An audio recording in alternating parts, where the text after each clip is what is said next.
ஹுஸ்னுல் ظن பில்லாஹ். இது முக்கியமான விஷயம், கவனிச்சு கேளுங்க. அல்லாஹுவை நீங்கள் எப்படி உங்களுடைய உள்ளத்தில் மேன்மைப்படுத்துகிறீர்களோ அப்படி உங்களுடைய மேன்மையும் அல்லாஹ்விடத்தில். அல்லாஹ்வின் மீது எந்த நம்பிக்கையில் நீங்கள் உறுதியான நம்பிக்கையை வைத்திருக்கிறீர்களோ அதே எண்ணம்தான் அல்லாஹ்விடத்தில்.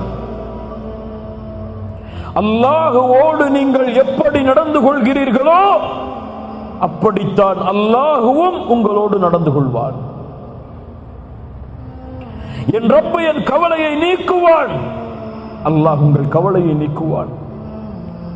என் ரப்பு என் நோயை குணப்படுத்துவான், அவன் தான் குணப்படுத்த முடியும். அவன் மீது நம்பிக்கை இருக்கிறது, நல்லெண்ணம் இருக்கிறது, அல்லாஹ் குணப்படுத்துவான், அல்லாஹ் குணப்படுத்துவான். என் ரப்பு என் கவலையை நீக்குவான், கடனை நீக்குவான். என் ரப்பின் மீது நம்பிக்கை இருக்கிறது, நல்லெண்ணம் இருக்கிறது. ஏன்? அவன் என் நஃப்ஸை விட என்னை நேசிக்கிறான். அல்லாஹ் என் நஃப்ஸ் என்னை நேசிப்பதை விட, என் உயிரை நான் விரும்புவதை விட என் ரப்பு என்னை நேசிக்கிறான்.